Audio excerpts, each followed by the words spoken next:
प्रिय विद्यार्थियों, आज हम आपको केडीकेयर शास्त्री इंटर कॉलेज हिंदी की ऑनलाइन क्लास में हिंदी साहित्य के इतिहास के बारे में बताने जा रहे हैं।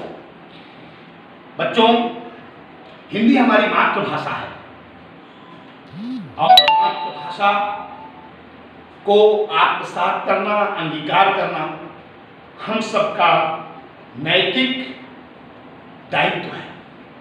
आज हिंदी की मान्यता, हिंदी विषय पर शोध अध्ययन विदेशों में हो रहा है, लेकिन कहीं न कहीं हिंदुस्तान में हिंदी की जो उपेक्षा है उस पर जरूर मैं कहना चाहता हूं कि हिंदी बीच हिंद है, हिंदी बीच हिंद है और हिंद बीच हिंदी, और हिंदी ही तो हिंद है और हिंद ही तो हिंदी।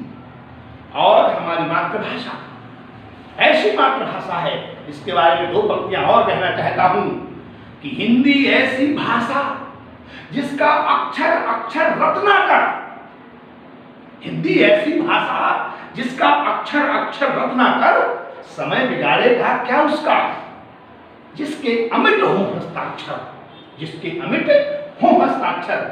जैसे झील कहे नदिया से आगे चलकर देखेंगे, वैसे ही सब बोली बोले जब हिंदी निकले बल खाकर, जब हिंदी निकले बल खाकर। और आप सब जानते हैं बच्चों, किसी भी साहित्य को, किसी भी विषय को सुगम ढंग से सरलता और सहजता पूर्वक अध्ययन करने के लिए उसको कालखंडों में विभाजित करना बहुत आवश्यक हो जाता है।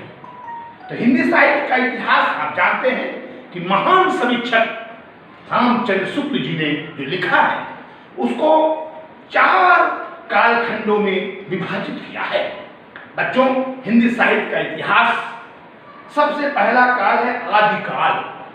आदिकाल को वीर गाथा काल और चारण काल के नाम से भी जाना जाता है, ये उपनाम है।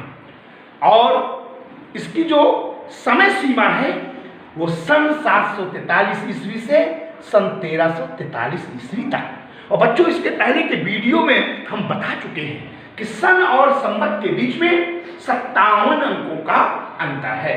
हम सन में 57 जोड़ देंगे, संवत की प्राप्ति हो जाती है। तो 743 में 57 जोड़ा 800 आ गया, और 1343 में 57 जोड़ा तो 1400 आ गया। इसलिए मैं फिर कहना चाहता हूं कि सन और संवत दोनों को लिखिए। आपको सन याद है तो संवत अपने आप निकल आएगा, और संवत की जानकारी है तो सन अपने आप प्राप्त हो जाएगा। तो बच्चों, पहला आदिकाल, जिसको उपनाम वीरगाथा काल और चारण काल, और सन 743 ईस्वी से 1343 ईस्वी तक, संवत 800 विक्रमी से संवत 1400 विक्रमी तक, ये समय सीमा है। दूसरा है पूर्व मध्यकाल, इसको उपनाम भक्ति काल और स्वर्ण काल के नाम से भी जानते हैं। इसकी टाइमिंग जो है पूर्व मध्यकाल की, वो सन 1343 ईस्वी से सन 1643 ईस्वी तक है। संवत में वही 57 जोड़ देंगे तो संवत 1400 विक्रमी से संवत 1700 विक्रमी तक। प्यारे बच्चों, तीसरा जो हमारा हिंदी साहित्य के इतिहास का कालखंड है उसे उत्तर मध्यकाल, जिसे उपनाम रीतिकाल और श्रृंगार काल के नाम से जाना जाता है।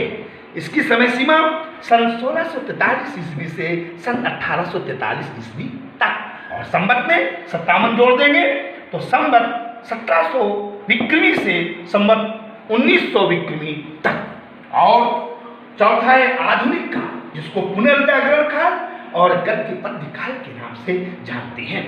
इसका समय सीमा सन 1843 ईस्वी से अब तक। और संवत में वही 57 जोड़ेंगे तो संवत 1900 विक्रमी से आज तक। प्यारे बच्चों, आज आपने हिंदी साहित्य के इतिहास के बारे में जानकारी प्राप्त की 4 भागों में: आदिकाल, पूर्व मध्यकाल, उत्तर मध्यकाल, आधुनिक काल और इनकी समय सीमा। प्लीज आप लोग इन चारों खंडों को, चारों नामों को, इनके उपनामों को, इनकी समय सीमा को याद करेंगे और आत्मसात करेंगे। Thank you.